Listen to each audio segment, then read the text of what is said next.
When I tell you this is the hardest flip I have ever done, I am not lying. We have water damage, we have very damaged veneer, we have missing trim pieces, we have missing little round spindles, we have chunks missing, we have age, we have lots of damage. So let's get started by removing that veneer on top. There were 2 layers of water damage that I had to get through. Once I got through it all, I did sand it down with an 80 grit sand. I made a lot of divots trying to get that veneer off, so I filled it in with some Bondo, sanded that down nice and smooth. Next up, we needed to sand the rest of this piece, and I did have to bust out my sandblaster for the fancy trim spots.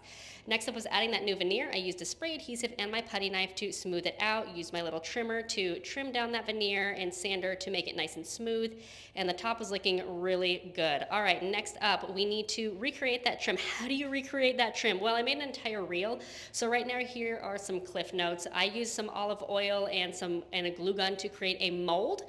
Once I have my mold formed, I use Bondo and I fill that into the mold and attach the mold where I need that new trim to go.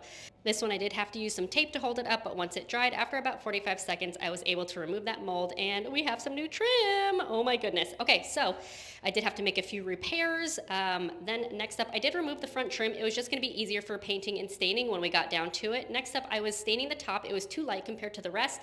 After I sealed the full part of the chest, I realized it was mahogany, not walnut, which I installed, so I had to stain that. I did use a tiny micro brush to paint, to seal around the spindles, and then I realized I stained it way too dark. Had to remove all that. Cool, let's stain it again. Great, this time I did some test strips first, and I'm pretty sure I nailed this stain. Look at that, perfect match. Great, okay, let's stain that tiger eye maple. Just kidding, it looks terrible. We're gonna paint that.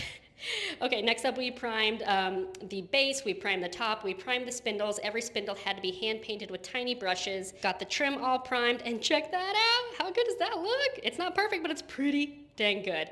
Okay, all that's left is to paint it, and again, had to paint the spindles by hand, 6 spindles, 10 minutes each. Reattach that trim, and are you ready to see how it looks now? Oh my gosh, can you even believe it? There it is. There it is. What do you think? Fixed trim, fixed pieces, repaired. I recreated things out of nothing.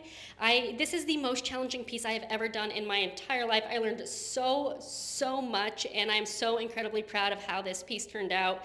Thank you so much for following. If you enjoyed this, send it to your friends and show it off, and then follow me for more flips. Bye!